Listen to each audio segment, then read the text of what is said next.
সুনীল বরণ কালিন্দী, গ্রাম post office, বন দুবরাজপুর, জেলা বাঁকুড়া। আপনার লেখা।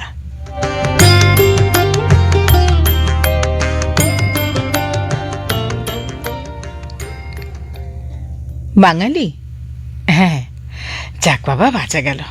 সারাটা পথ অন্তত গোমরা মুখে বসে থাকতে হবে না। তামা সেই দক্ষিণে কি চিকিৎসা করাতে? হ্যাঁ, এখন মানুষের সামান্য খোশ পাঁচরা হলেও দক্ষিণে ছোটে। আসলে কি বলুন তো, বিশ্বাস, টাকা পয়সা যায় যাক, অন্ততপক্ষে ভুল চিকিৎসায় নকল ডাক্তারের পাল্লায় পড়ে বেঘুরে মরতে তো হবে না। আর শুধু কি চিকিৎসা ক্ষেত্র, ঠক বাঁচতে তো গা উজাড়, কাকে ছেড়ে কাকে ধরবেন।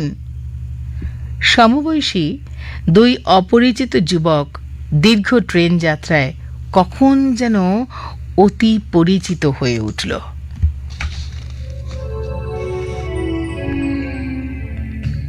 দাদা, এই ব্যাগটা একটু ধরবেন, আমি এক্ষুনি আসছি।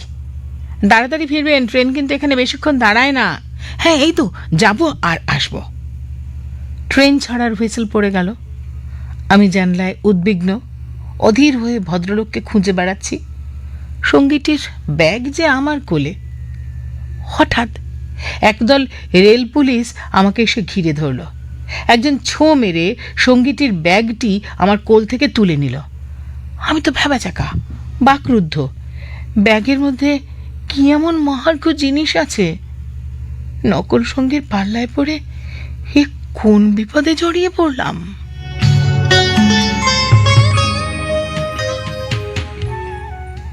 লিখেছেন সুনীল বরণ কালিন্দী, গ্রাম পোস্ট অফিস, বন দুবরাজপুর, জেলা বাঁকুড়া থেকে।